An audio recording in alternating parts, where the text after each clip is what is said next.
The last 2 years, we didn't feel like it was necessary to do that. This year has been a tough year with United Healthcare, not just with the Village of Shorewood, but with all of our clients.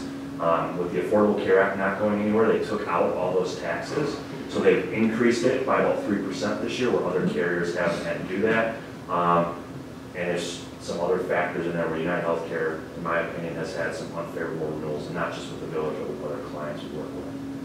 That's why we also went out to market. So, did that answer your question? Kind of. I just want to know what other, is it typical that there's a schedule that people go out for bidding, or? We do have municipalities that have it in their ordinance or statutes that say every 3 years we're going to go test the market, and every 2 years. We do have that. I wouldn't say it's common, but from a staff perspective, and I'll tell you other municipalities have been a part of it. If you don't go out to bid at least every 3 years, I mean, that's probably a good practice you want to do. Health insurance. I mean, if they would have came back and even proposed a 0%, we would have been like, hey, we've received 3 0% in a row, what's up? That might have been something we wanted to still engage in anyways.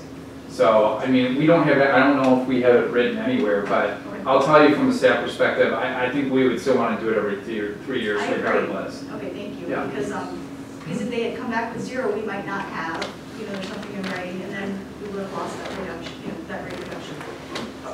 We wouldn't be able to know that there was a reduction on there. Fair point. Yep. Okay, and so then my other question was, I understand the win-win in year 1. So you're showing us this is what this year's rates are going to be that we've been quoted. And of course, the first year of any insurance, they usually quote you pretty decently. That's true. Okay. Yeah. So, and I'm just playing devil's advocate for a second. And then we're going to give this $400, which I agree with, because then people will switch over to the. My only fear is that it's annual, that it's a $400 set amount to the employee annually. And once you give someone something, it's very hard to take it away if you write it in that way. And so my question is, if the rates go up with this carrier, say we don't go out for bid again for 3 years, and the rates go up in year 3 or 2, and then all of a sudden our savings goes to nil because we have the employees have been granted this without any other language put in there. And so, one or two things that I think would protect us would be, it could say $400 for year 1, and will be adjusted if rates change. I don't know what the right wording is, but how do we protect ourselves from actually incurring costs in the future? Yeah, so that's always a policy decision for the board. I will tell you, based on the numbers that we got back, that's absolutely for year 1 what we feel comfortable with. Yeah, well, what happens if they come back and ask for a 10% increase? I mean, that it would be the same situation that we were in with our standard plan right now. Tyler? But we don't give them. Do you want to weigh in on this, Mark? Yeah, I was just going to say, I would suspect in most cases, when something like that would happen, the same metric would apply to the standard plan. So if one health savings account or a high deductible plan jumps, the standard plan is going to jump, their costs are going to jump in parallel. So there's always that relative savings between the two options. It's just a matter of what the overall cost is for the village. Let me add before you go on, because by state law, the governing board sets all of the plan design criteria. Just as you're doing tonight, if costs change next year, 2 years, 5 years out, the board has the ability to make those changes. The only plan, even with your public safety employees that are still in the collective bargaining agreement, you control plan design. They can't bargain that. So if things change, go south on cost estimates or something, you can always adjust your premiums, adjust your deductibles. You can adjust what I think you can adjust what you're paying into the health savings accounts as well. I believe that's up to the employer as long as you treat all your employees uniformly. Is that true? Yes. No. Oh. So that's the legal aspect of the authority, it's not Sure. the political reality of giving an employee a benefit. Honestly, my answer to that is that's for you, the board, I mean, I'm just asking. it's a fair question, and I would let you as a board debate that. Okay, then maybe I'll revisit. Can you Okay. give me your recommendation on why it's annual, why it's not just if you switch over, you will get Like a a one-time? one-time bigger amount, like a $700 amount?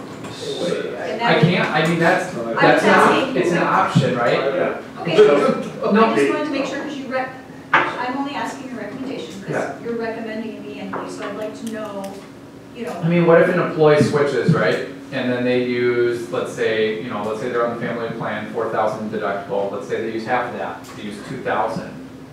Well, in that first year, anything they put into their account is depleted.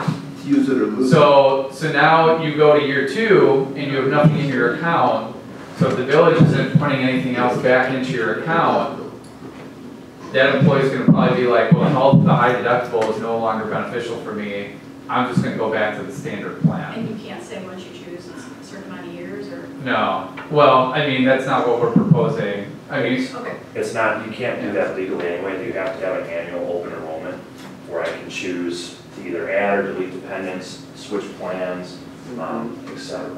and do other municipalities do it annually, put in this savings account annually, a set amount? Yes, so it's an annual decision, it's much like what the plan designs that we're proposing tonight as an annual decision. We have a 12-month contract, so that's where the savings will come in for 12 months.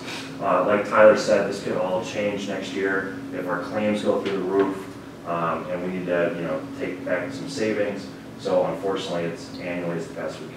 So just saying that, just to end my question, as long as we made it clear, because it wasn't clear when it was presented, just how it was presented, if I was an employee, I would just not assume that it was going to change next year. I would think, okay, every year I'm getting this money. So just as long as it's clear that if for any reason our rates change, this might change annually.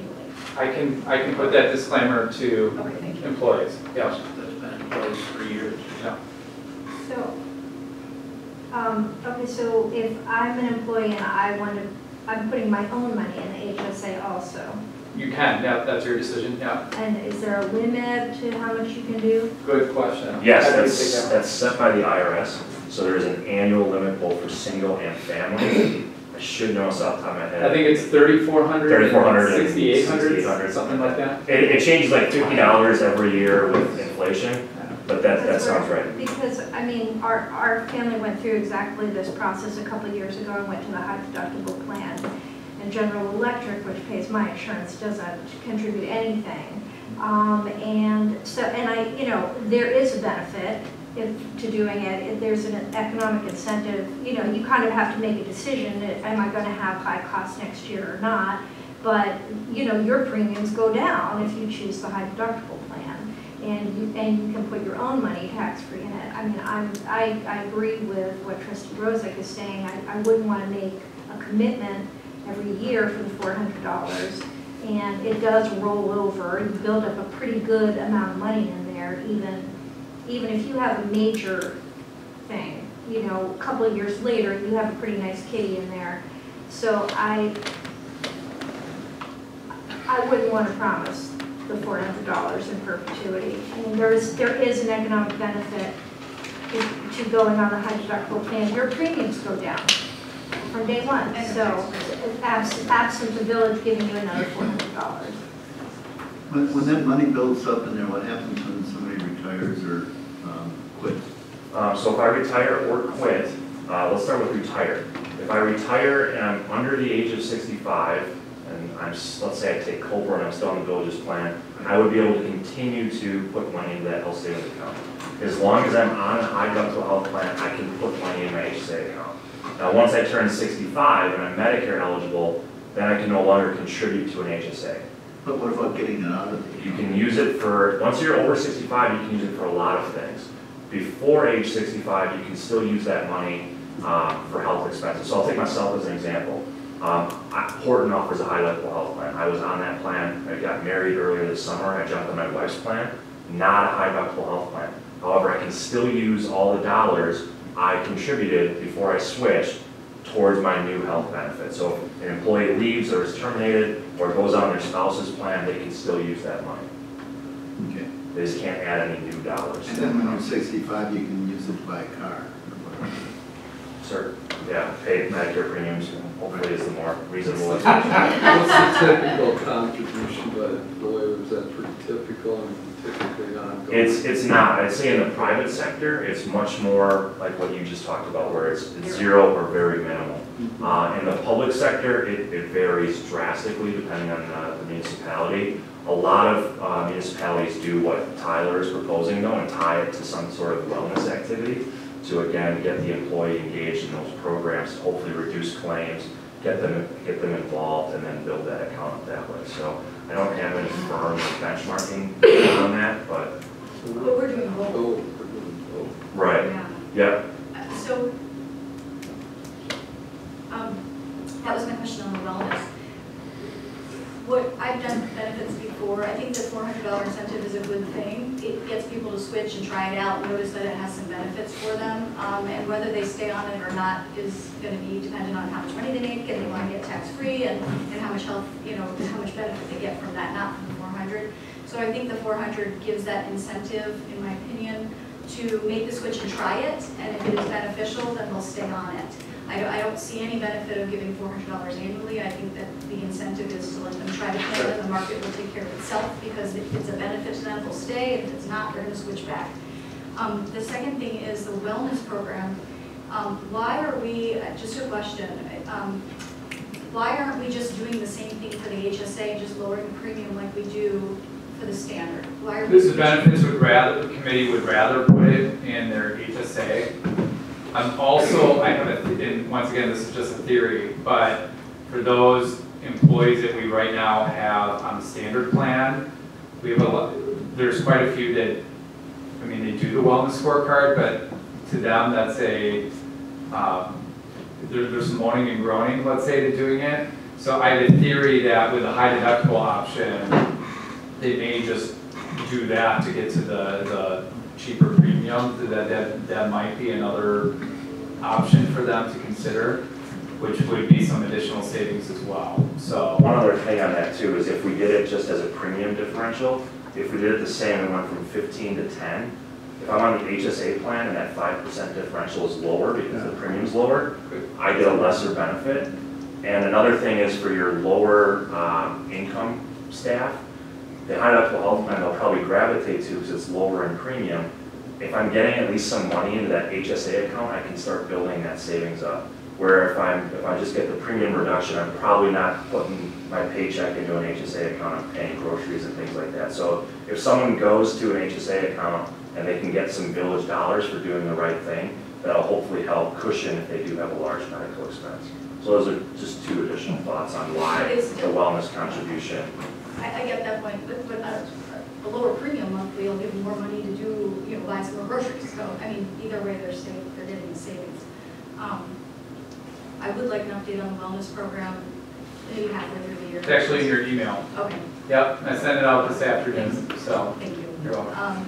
Yeah, so I think my only thing now is just the reoccurring. Sure, and just so the full board knows, I mean, if you want to debate that, I think that's a very good debate for the board to discuss. I think there's some pros and cons for considering either option that are very valid, but, as staff, I'm presenting that option for you to consider as a board. So what are we doing? So, so in your board memo on page 2, I have both of those motions for you. I think this is the one that I'm hoping will be a little bit easier tonight to consider. So that's changing carrier. The second is the language in the HR manual. So like Trustee Rozak, do you want to propose any amendment to that, or if staff wants to weigh any amendment? But I have proposed language based on how I proposed it to you tonight. And that's the second action. So you're saying Trustee Brozak might propose a change? What about the rest of the people? I said anyone. Oh. But, I mean, trustee Rosa gave me a specific Oh, I wasn't- recommendation on how she would like to alter that. But I'm saying if anyone has an amendment that they can. All right. I called her out because she actually had a specific amendment. Thank you. Yeah. I move to authorize staff to enter into an agreement with WPS Health Insurance to provide village employees with health insurance starting in 2018. Second. Discussion? Do we want to add anything here, or do we want to talk about it further about going out to bid? This is just an annual contract? Yeah, I would not put that in that motion. That's something that we can talk, like, you know, if it's something that we want to put in a policy or something like that, we can talk about that. Can we Later. say health insurance starting in 2018 for a 1 year, we're talking about for a 1 year term, correct? Correct. We do have a loss ratio base not to exceed for the second year. So essentially, if our loss ratio is under 95%, we have a rate cap of 12%, and it's on a sliding scale, so the better we do. Now, that's just a starting point. That's a not to exceed, so it's not to say, you know, if we have an 85% loss ratio, we won't accept a 10, because that's what the contract says. That's what it means, not to exceed. However, anything over 95%, that rate cap goes away. So it's, does that make sense? So we do have some second year protection, but